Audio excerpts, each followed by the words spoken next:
Olá, irmãos e irmãs, paz e bem.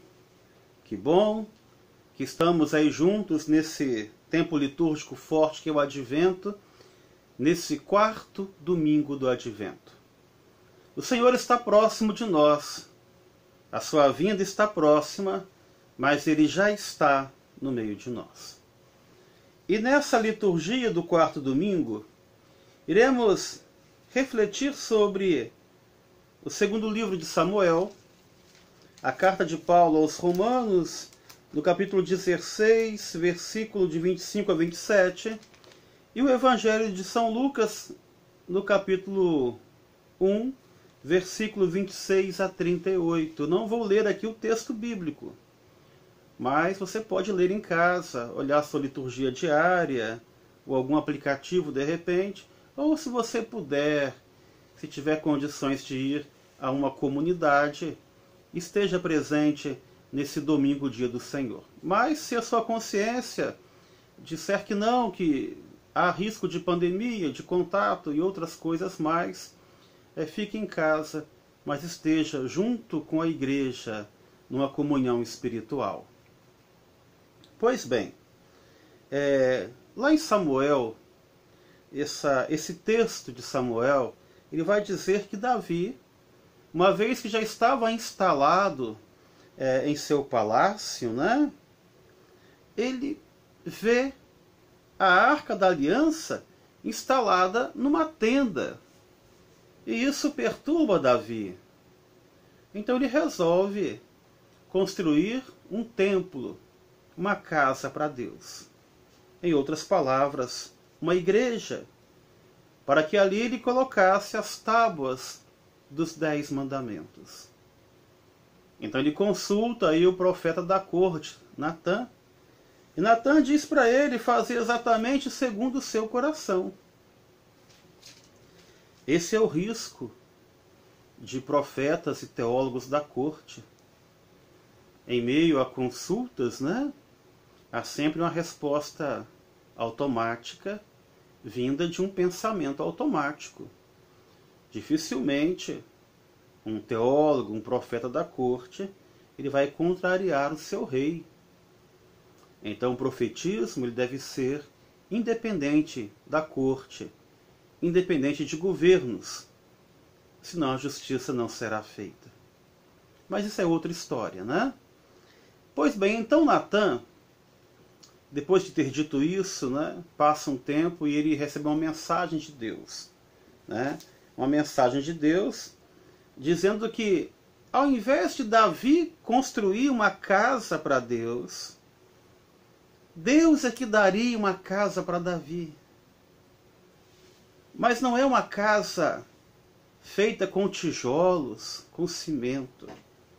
Essa casa é a descendência de Davi, que da descendência de Davi deveria vir o Salvador. Aí eu saio desse texto de Samuel e vou desembarcar lá em São Lucas. Olha que interessante, a anunciação do anjo Gabriel a Maria. Alegra-te, cheia de graça, o Senhor está contigo. Maria fica perturbada. Antes de Maria falar o sim para o anjo, ela fica perturbada. O que quer dizer isso? A nossa natureza humana, ela se perturba assim diante de algo desconhecido. Nós temos medo. E o medo é bom porque é o medo que nos mantém vivos. Maria fica com medo também. Quem não ficaria? De repente, o anjo visita e diz: alegra-te, alegria, que o Senhor está contigo. Tá, mas o que significa isso? E o anjo, então, com muita paciência, porque é o enviado de Deus, o mensageiro, diz que ela dará à luz um filho. E Maria, mais uma vez, ela contesta: como isso vai acontecer? Eu não conheço homem nenhum. Maria era virgem, uma jovem, que talvez tivesse aí uns 15 anos de idade. Então, o anjo explica como isso acontecerá. O Espírito virá sobre ti vai cobrir Maria e ela dará a luz ao Filho de Deus. Por isso que não é errado dizer que Maria é mãe de Deus, porque esse Deus, Jesus Cristo, é o Deus encarnado. E quando isso acontece, Maria, já esposa de José, aliás, noiva de José, ia casar com ele, fica grávida antes, por ação do Espírito Santo. José, então, era da casa de Davi, da descendência de Davi, e isso dá legitimidade às promessas feitas ao povo de Deus, que em Jesus Cristo encontra o pleno cumprimento.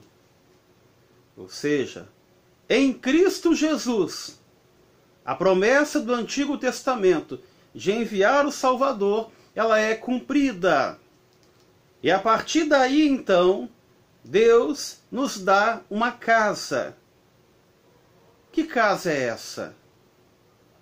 O nosso corpo, a partir de agora, ele é o templo do Espírito Santo de Deus.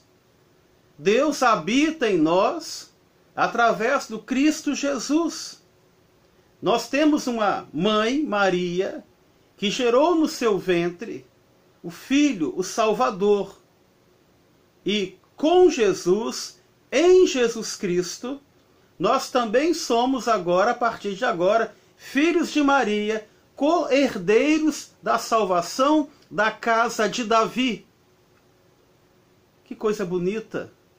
Por isso que o anjo diz, alegra-te, porque através de ti, a humanidade inteira, entre aspas, aquele que acolher o Salvador no seu coração, tá? Vai fazer parte dessa casa, dessa morada. Eu não quero com isso desprezar a igreja física, porque lá na igreja física, lá na comunidade, na paróquia, é o local de reunião do povo de Deus. Mas não adianta muita coisa.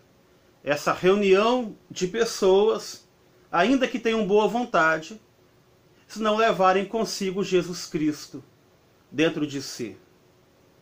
E quando sair dessa reunião na casa de Deus, saírem prontos para o serviço cristão, prontos para anunciar a salvação a todos e a todas, aqueles que acolherem essa palavra. Deus precisou, apesar de não ter necessidade, mas ele quis precisar do sim de Maria. Deus conta conosco para a salvação. E apesar dele não ter, vou dizer assim, essa obrigação da necessidade, ele quis contar com a mulher simples, pobre, humilde, para que através da simplicidade de Maria, da humildade da serva do Senhor, o Senhor armasse tenda, armasse morada em nosso meio. Então o Deus que estava lá na tenda, no tempo de Davi, agora ele está dentro de cada um de nós. E essa certeza nós professamos quando dizemos que acreditamos nesse Deus Salvador.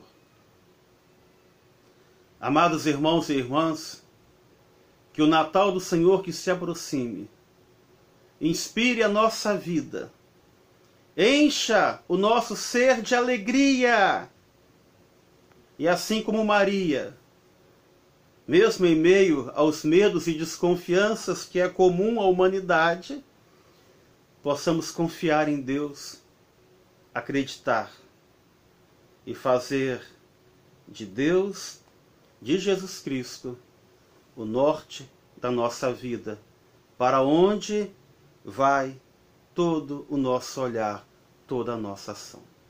A todos vocês, irmãos e irmãs, um santo domingo. Deus os abençoe. Em nome do Pai, do Filho e do Espírito Santo. Amém.